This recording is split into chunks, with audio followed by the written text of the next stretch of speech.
Watu wa Mungu, leo tujadili kidogo kwa habari hii ya mpinga Kristo.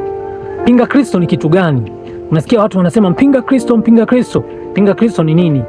Tangia enzi za Biblia inaandikwa mpinga Kristo walisema alikuwepo. Sasa mpinga Kristo ni kitu gani?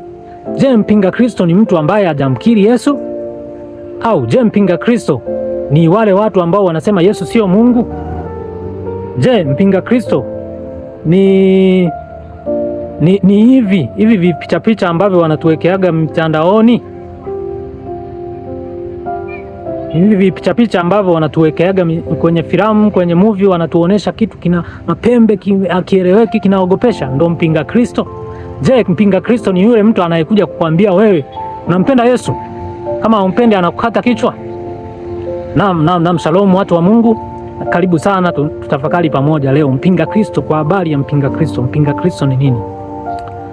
Mpinga Kristo kama nilivyosema katika utangulizi kwamba mpinga Kristo ni wale watu ambao wanakuja wanakwambia wewe unampenda Yesu, kama upendi Yesu wanakukata kichwa, ndo mpinga Kristo. Au mpinga Kristo ni wale watu ambao wanasema Kristo sio Mungu, kwanza Mungu hayupo. Je, wale ndo wapinga Kristo?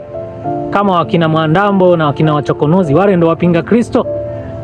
Au wapinga Kristo ni akina nani? Mpinga Kristo ni nini? Ndo swali ambalo tu discuss pamoja hapa, tujadili kwa habari ya mpinga Kristo.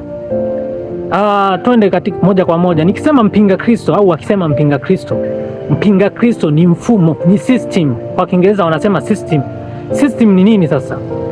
System is a set of connected things or parts forming a complex whole in a particular. Yani ni mfumo au package ya vitu vingi ambavyo vimeungana kutengeneza kitu kimoja kigumu, au wanasema ni scheme of or method, organized scheme.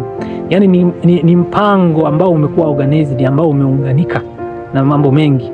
Huo ndo kitu kinaitwa nini? Mpinga Kristo. Ni system au mfumo ambao unakataza watu tenda haki, kuishi katika wema, kuishi katika utu, kuishi katika ubinadamu, kuishi katika upendo, kuishi katika fadhili, kuishi katika uaminifu, kuishi katika furaha, kuishi katika amani. Ni mfumo unaofanya watu wasiishi kwa haki, kwa usawa, kwa upendo.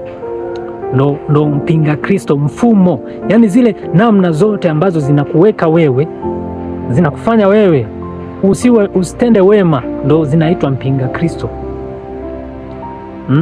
Unafanya biashara, wewe huwezi kukaa, yani biashara yako haiwezi kuendelea usipotoa rushwa. Tayari huo mfumo unaokufanya uingie huko ni mpinga Kristo. Wewe ni mfanyakazi, mfano polisi, mifumo yao wanaosemaga polisi ni wezi, polisi ni wala rushwa, polisi hawaeleweki, polisi wanaiba sana. Polisi sio wezi, ni mfumo ule ambao unawafanya wawe wala rushwa, wawe na mshahara isiyotosha. Ule mfumo unaowafanya waingie kule ndo unaitwa mpinga Kristo. Unawafanya wao wasitende wema, ndo mpinga Kristo huyo.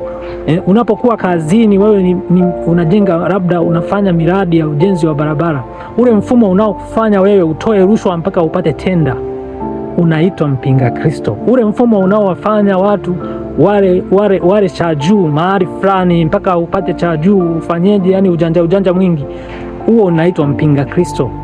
Mfumo yote ambayo inamzuia mtu kutenda wema, kutenda kwa haki, kutenda kwa upendo, kutenda kwa uaminifu, huo mfumo mzima unaitwa mpinga Kristo. Kila mtu, mwanadamu yeyote anayoishi juu ya dunia hii anauishi huo mfumo, upo kama cycle fulani, ni system. Some hapa kidogo maandiko matakatifu hapa katika kile kitabu cha Yohana, waraka wa kwanza wa Yohana sura ya 4, nianzie mstari wa kwanza. Wapenzi, msiamini kila roho, bali zijaribuni hizo roho kwamba zimetokana na Mungu, kwa sababu manabii wa uongo wengi wametokea duniani. Manabii wa uongo wengi wametokea duniani. 2, katika ili mwamjua roho wa Mungu, kila roho ikilio kwamba Yesu Kristo amekuja katika mwili yatoka kwa Mungu. Yesu Kristo amekuja katika mwili yatoka kwa Mungu. 3, na roho isiyokiri Yesu haitokani na Mungu, na hii ndiyo roho ya mpinga Kristo ambayo mmeisikia kwamba yaja na sasa imekwisha kuweko duniani. Kumbe roho ya mpinga Kristo ipo tangu miaka hiyo, tangu enzi hizo. Ndio maana nasemaga kwamba tusipobadilisha mfumo wa uendeshaji wa maisha yetu ya kila siku, hatuwezi kuingia katika ufalme wa Mungu. Hatuwezi, hata huko mbinguni tunasema kwenda twendi, kwa sababu mfumo ndo unatufanya tuingie katika makosa, katika dhambi. Sisi tunakazana na kuwakabili hawa wanaokuwa walevi, wavuta bangi, maraya, wenye usuda, mashoga. Hao wote wametengenezwa na mfumo. Mfumo ungekataza kuuza vinywaji, hao watu wasingekuwa walevi. Kuna watu maisha yametingana, hayaeleweki, vitu haviendi. Ameingia kufanya biashara haiendi, ameingia kulima mazingira ya sapoti, ameingia wapi, ametingana na mambo, anaishia kuwa mlevi. Kwa mfumo ndo unakufanya mtu, hawa watu wawe walevi, wawe wezi, wawe wazinzi, wawe maraya. Ni mfumo unaowafanya wawe hivyo. Kwa hiyo mpinga Kristo ni mfumo. Mpinga Kristo ni mfumo. Ni mfumo unaofanyaje? Ni mfumo unaokataza watu kutenda wema, kutenda kwa haki, kutenda kwa upendo. Maana amri kuu, ndo maana Yesu alikuja. Amri kuu akasema amri kuu ni upendo. Amri kuu ni nini? Ni upendo.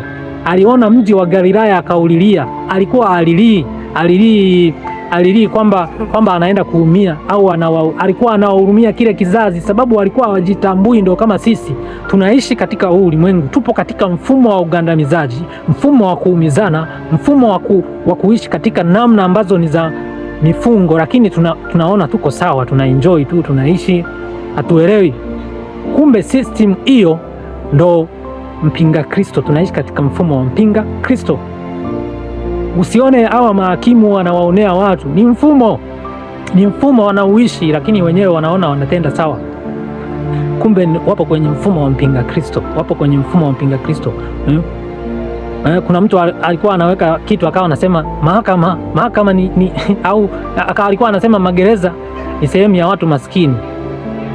Swali la kujiuliza, matajiri hawafanyi makosa? Hawana makosa mengi? Tena unakuta wao ndo wakosaji wakubwa, lakini wao hawaingii. Kwa sababu ya nini? Wana shekeli, wana uchumi. Kwa hiyo mfumo hure wote unavyofanya kazi, sijui mifumo ya mahakama, mifumo ya serikali, mifumo yote ndio inaitwa mfumo ya mpinga Kristo. Basi nakushukuru sana kwa kunitazama na kunisikiliza. Niishie hapo kwa leo. Nitakuja kama kutatokea kitu, nitakuja kufafanua tena na tena. Neema ya Kristo ikawe pamoja na nyote. Amen.